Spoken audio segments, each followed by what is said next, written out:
अस्सलाम वालेकुम, सत श्री अकाल। तुसी देख रहे हो पंजाबी प्रचार टीवी और मैं हाँ तुहाडे नाल इरफान समोर। और इस वेले कुछ सिख यात्री इंटरनेशनल यात्री पाकिस्तान च मौजूद ने, इन्हां नाल गलबात करने। पाकिस्तान किद्दां आए, कैसा एक्सपीरियंस रहा? सत श्री अकाल जी। सत श्री अकाल जी। अच्छा, कित्थों आए जी तुसी ते नाम की है तुहाडा? मेरा नाम जस रंधावा ते मैं कैनेडा तो वैनकूवर तो आई हाँ। कैनेडा वैनकूवर तो पाकिस्तान आए हो? हाँ जी, डायरेक्ट।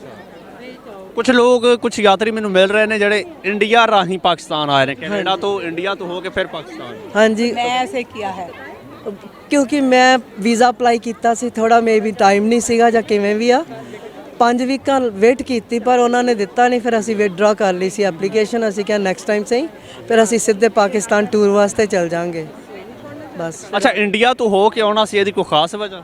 ਨਹੀਂ, ਉੱਦਾਂ ਹੀ ਆਦਤ ਬਣੀ ਹੋਈ ਆ ਵੀ ਆਪਣੇ ਇੰਡੀਆ ਵੀ ਨਾਲ ਹੀ ਗੇੜਾ ਕੱਢਿਆ। ਹੈ ਨੇ ਆਪਣੇ ਰਿਲੇਟਿਵ ਵਗੈਰਾ? ਹੈਗੇ ਆ। ਹਾਂਜੀ, ਫੈਮਿਲੀ ਸਾਰੀ ਕੈਨੇਡਾ ਆ? Immediate family? ਹਾਂਜੀ, ਮੋਰ ਦੈਨ 80% ਉੱਥੇ ਹੀ ਆ। अच्छा, मोर देन 80%? हाँ जी। थोड़ी ये भी हो जाता है ना कि शॉपिंग कर लें, पंजाबी सूट ले लें, उसको सिमाई सीने दे आएँ, फिर इधर से आ जाएं। जब इधर से जाना है तो सभी कपड़े रेडी हो गए तो फिर वापस चले जाए। ਤੁਸੀਂ ਆਪਣਾ ਨਾਮ ਦੱਸਿਆ ਸੀ ਪਰ ਮੈਨੂੰ ਭੁੱਲ ਗਿਆ ਵਾ। मेरा नाम अमरजीत रंधावा है जी। ਸਿਸਟਰ ਇਨ ਲਾਜ਼ ਆ। ਸਿਸਟਰ ਲॉज? ਹਾਂ, ਦਰਾਣੀ ਜਠਾਣੀ। ਦਰਾਣੀ ਜਠਾਣੀ, ਠੀਕ ਹੋ ਗਿਆ। ਤੇ ਅੱਛਾ, ਇਹ ਦੱਸੋ ਦਰਾਣੀ ਜੀ ਦਾ ਲੱਗ ਗਿਆ ਇੰਡੀਆ ਦਾ?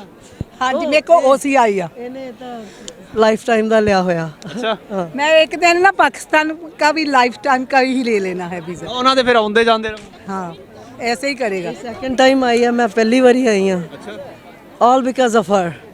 ਅੱਛਾ, ਬਿਕੋਜ਼ ਆਫ ਹਰ। ਹਾਂ, ਇਹੀ ਸਾਨੂੰ ਖਿੱਚ ਧੂ ਕੇ ਲੈ ਆਈ। ਇਹ ਜੀ ਮੈਂ ਦੇਖਿਆ ਵਾ, ਜਿਹੜੇ ਲੋਕੀ ਇੱਕ ਵਾਰ ਆਉਂਦੇ ਨੇ ਨਾ ਉਹ ਸੈਕੰਡ ਟਾਈਮ ਲਾਜ਼ਮੀ ਆਉਂਦੇ ਨੇ ਤੇ ਨਾਲ 2-4 ਨੂੰ ਲੈ ਕੇ ਆਉਂਦੇ ਨੇ।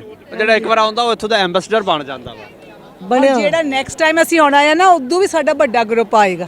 ਹਾਂ, ਨੈਕਸਟ ਟਾਈਮ ਲਈ ਅਸੀਂ 2024 ਦੇ ਵਿੱਚ ਸੋਚਿਆ। ਮੇਰੀ ਬੇਟੀ ਆ ਇੱਥੇ ਆਈ ਨਾਲ ਮੇਰੇ, ਤੇ ਉਹਨੇ ਆਪਣੇ ਭੈਣਾਂ ਭਰਾਵਾਂ ਨੂੰ, ਕਜ਼ਨਾਂ ਨੂੰ ਦਿਖਾਉਂਦੀ ਆ ਆਪਣੇ ਸਨੈਪਚੈਟਸ ਵਗੈਰਾ। ਹਾਂਜੀ, ਤੇ ਉਹ ਕਹਿੰਦੇ ਵੀ ਓ ਦਿਸ ਇਜ਼ ਸੋ ਕੂਲ, ਅਸੀਂ ਵੀ ਆਉਣਾ ਚਾਹੁੰਦੇ ਆ। ਸੋ ਅਸੀਂ ਹੁਣ ਪਲਾਨ ਆਲਰੇਡੀ ਬਣਾ ਲਿਆ ਕਿ ਅਸੀਂ 24 ਦੇ ਵਿੱਚ ਆਵਾਂਗੇ। ਇੱਥੇ ਮੈਨੂੰ ਇੱਕ ਦੋ ਗੋਰੀਆਂ ਵੀ ਨਜ਼ਰ ਆਈਆਂ ਨੇ। ਹਾਂ, ਸਾਨੂੰ ਨਹੀਂ ਦਿਸੀਆਂ ਉੱਦਾਂ, ਵੀ ਸਾਡੇ ਨਾਲ ਨਹੀਂ ਸੀਗੀਆਂ। ਮੇ ਵੀ ਸਿੱਧੇ ਕੋਈ ਟੂਰਿਸਟ ਆਏ ਹੋਣਗੇ। ਹਾਂਜੀ, ਠੀਕ। ਇਹਨਾਂ ਨੇ ਕੀ ਕੀ ਤੁਹਾਨੂੰ ਦੱਸਿਆ ਪਾਕਿਸਤਾਨ ਬਾਰੇ ਜੋ ਤੁਹਾਡਾ ਵੀ ਪਲਾਨ ਬਣ ਗਿਆ? ਅਸੀਂ ਤਾਂ ਪਾਕਿਸਤਾਨ ਨੂੰ ਉੱਥੋਂ ਹੀ ਜਾਣਦੇ ਆ। ਮੇਰੇ ਤਾਂ ਡੈਡੀ ਦਾ ਜਨਮ ਇੱਥੋਂ ਦਾ ਵਾ, ਲਾਇਲਪੁਰ ਦਾ, ਤੇ ਮੈਂ ਕੋਸ਼ਿਸ਼ ਕਰ ਰਹੀ ਆ ਵੀ ਮੈਂ ਜਾਵਾਂ ਉੱਥੇ। ਲਾਇਲਪੁਰ? ਹਾਂ, ਠੀਕ ਹੈ, ਲੱਗੇ ਹੀ ਆ ਤੁਹਾਨੂੰ ਜਾਣ। ਬਾਅਦ ਜਾਣਾ ਆ ਵੀ ਆ। ਇਹ ਗਰੁੱਪ ਤੁਹਾਨੂੰ ਅਲਾਉ ਕਰ ਦੇਗਾ? ਮੈਂ ਗਰੁੱਪ ਦੇ ਨਾਲ, ਫਿਰ ਉਦੋਂ ਬਾਅਦ ਨਹੀਂ ਹੋਣਾ। ਇਹਨਾਂ ਨੇ ਬਾਗਾ ਬਾਰਡਰ ਤੇ ਚੱਲ ਜਾਣਾ, ਅਸੀਂ ਸਿੱਧੇ ਸਿਆਲਕੋਟ ਜਾਣਾ ਵਾ। ਸਹੀ। ਆਪਣੀ ਫਲਾਈਟ ਲੈਣੀ ਆ। ਸਾਡੇ ਕੋਲ ਸਾਰਾ ਦਿਨ ਆ ਉਦਾਂ।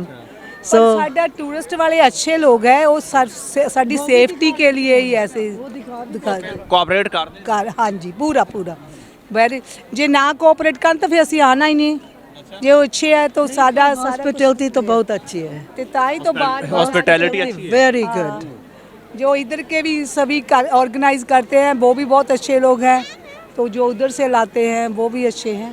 तो ਅੱਛਾ, ਤੁਸੀਂ ਦੱਸ ਰਹੇ ਸੀ ਤੁਹਾਨੂੰ ਸ਼ਾਪਿੰਗ ਦਾ ਬਹੁਤ ਇੰਟਰਸਟ ਆ, ਸ਼ਾਪਿੰਗ ਕਰਨੀ ਆ, ਕੁਝ ਕੀਤੀ ਵੀ ਹੈ? शॉपिंग की है, पर ऐसे है ना, इधर जो पंजाबी सूट है और हमारी जो शलवार होती है वो बड़ी होती है, पंजाबी स्टाइल होती है, तो जो छोटी है वो इसलिए हमें थोड़ी जी दिक्कत आ जाती है पंजाबी सूट खरीदने की। पर हमने दुपट्टे काफ़ी लिए हैं, दुपट्टे लिए। अभी अनारकली जाएंगे शॉपिंग करने के लिए, ज्वेलरी वगैरह देखेंगे। इधर थोड़ी लगता है कि थोड़ा चीप है। हाँ जी, कॉटन बहुत अच्छी है यहाँ की। कॉटन बहुत अच्छी है यहाँ की। रेयन जो है वेरी नाइस। ਕਾਟਨ ਇੱਕ ਹੋਰ ਕਹਿੰਦੇ ਚਿਕਨ भी। एक बोस की ਬੋਸਕੀ ਡਬਲ ਘੋੜਾ। हाँ जी, डबल घोड़ा, 2 घोड़ियां वाली कहते। मेरा की ख्याल है केड़ी बोस की ज़्यादा अच्छी है, हम वो ही लेकर जाएंगे। ਹਾਂ, 2 ਘੋੜਿਆਂ ਵਾਲੀ। 2 घोड़े वाली। वो कैसे मालूम होता है? ਇਹ ਮੈਨੂੰ ਨਹੀਂ ਪਤਾ ਹੈਗਾ, ਇਹ ਬੀਬੀਆਂ ਨੂੰ ਪਤਾ ਹੁੰਦਾ ਵਾ ਬਹੁਤਾ। अच्छा, तो कौन से कलर से आती है? ਇੱਥੇ ਇੱਕ ਕੈਨੇਡੀਅਨ ਹੀ ਸਨ ਮੇਰੇ ਖਿਆਲ 'ਚ, ਉਹ ਦੱਸ ਰਿਹਾ ਸੀ, ਕਹਿੰਦੇ ਜੀ ਅਸੀਂ ਜਿਊਲਰੀ ਖਰੀਦ ਰਿਹਾ ਸੀ ਤੇ ਉਹਨੇ 12000 ਰੁਪਇਆ ਕਿਹਾ। ਅਸੀਂ ਉਹਦੇ ਨਾਲ ਬਾਰਗੇਨਿੰਗ ਕਰਕੇ ਤੇ 7000 ਰੁਪਏ ਦਿੱਤੇ। ऐसे तो हमने भी की है। कल हमने ऐसे कल किधर गए, करतारपुर में, उधर हमने भी बोलते थे कि 10,000 लेना है, तो हमने आई थिंक 65 देकर आ गया।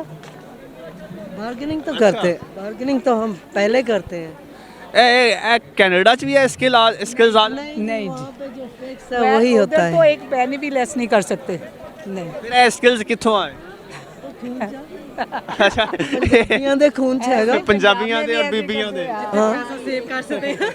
इधर तो बीबियाँ सब्जी लेने जाती है तो धनिया फ्री चाहती है। खाते हैं ना यहाँ पे, वहाँ पे वैसे नहीं मिलता, वैसे धनिया नहीं फ्री मिलता, पर लेकिन फिर भी आदत तो है थोड़ी थोड़ी। ਇਹ ਐਕਸਪੀਰੀਅੰਸ ਪਿੱਛੇ ਤਾਂ ਇੰਡੀਆ ਦਾ ਹੋਣਾ ਪੰਜਾਬ ਦਾ है ਅੱਛਾ ਜੀ ਤੁਹਾਡੇ ਨਾਲ ਗੱਲਬਾਤ ਕਰਕੇ ਚਿਟ ਚੈਟ ਕਰਕੇ ਬਹੁਤ ਅੱਛਾ ਲੱਗਾ ਜੀ ਇਜਾਜ਼ਤ ਦਿਓ ਜੀ ਰੱਬ ਰੱਖਾ